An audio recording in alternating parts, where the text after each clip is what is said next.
نو صحابه کرام مبارکان چې وو د تقوا په میدان کې څومره مخکې تلي وو. صدیق اکبر رضی الله عنه نه ما چې تلاش کړی دی زه داسې احادیثو کې چیر ډېر کومه چې یو ځای کې یو شی وګورم دا بل ځای کې چېرته راغلی بل ځای کې د حضرت صدیق اکبر رضی الله عنه په حق کې چې ما په نظر تیر شوي دي 10 احادیثو کې رسول الله مبارک د جنت بشارت ورکړی 10 ځل د جنت هغه 10 مبشره سره یو ځای خو 9 ځایه نور ورته د جنت بشارت راغلی دی. نو څومره پاک انسان دی او څومره افضل البشر بعد الانبیاء په اتفاق د علماو دا لقب لري. دا څه وړوکی منصبت خو نه دی. نو دومره لوی منصب باندې متصفه او بیا مبارک هغه عاجزي یا د خدای نه یره هغه پکې څومره وه چې کله زنکدن ورته راغی بیبي عایشه صدیقه ته وایي دا د څه شي ورځ ده؟ وایي چې دا د دوشنبې ورځ ده. وایي چې زما عمر دې معلوم کړی دی زما عمر څومره دی؟ وایي چې 63 کاله. وایي ښه زما امید دی چې په دې ورځ او دې شپه کې به ما خدای تعالی ځان ته واخلي. ولې د دا امید څنګه کولو؟ ځکه د رسول الله مبارک اختیاري یو سنت یې پرېښی نه و ټول یې په ځای کړي. نو 63 کالو باندې وفات غیر اختیاري و او د دوشنبې په ورځ وفات هم غیر اختیاري و.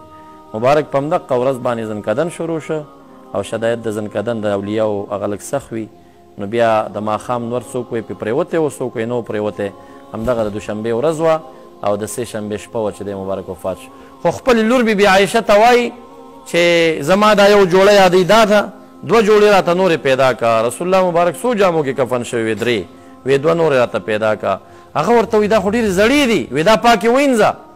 وی نه نوې به درته پیدا کړو. دی ورته وایي چې ګوره چې زه وفات شمه که چېرته خدای تعالی ما ته نوې جوړه راکوي نو زه په دې څه کوم بیا دا دې نوي دي زیاتې زړې په دې څه کومه او که نوې نه راکوي راته نو بیا پرېږده چې همدا جامې چې زما وجود بیا هغلته زوي کوي وینې کوي پرېږده چې دا زړې جامې پې ککړې شي.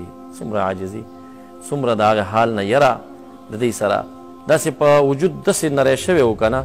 رسول الله مبارک یو ځل د ده په حق کې وایي که دنیا کې تاسو مړی ګورئ چې روان دی نو صدیق اکبر صاحب ته وګورئ د خدای د یرې نه داسې. یو ورځ پې داسې حال راغی او داسې حال پې تواري شه دا د خدای یره پې غالبه شوه چې غالبه شوه په دې صوفیانو عجیبه حالات راځي. کله ژاړي بس د خدای یره پې غالبه ایتونه د عذاب ورته مخې ته کله بیا خاندي او خوشحاله د رحمت هغه ایتونه ورته مخې ته ذوق او بسط ورباندې راشي. نو دی ورځ داسې په خفګان دی او ژاړي. نو بس دا مدینې منورې دا حدود پې تنګ شو چې تنګ شو داسې ترېنه ووته داسې لږ مزل یې چې وکړه نو په یو ځای کې یو ګیا ولید او یو اوښ لګیا دی دا ګیا خوري. نو دی مبارک هغې ته ودرېد او ښه کافي ورته وژړل او بیا په ژړا ژړا کې وویل لیتک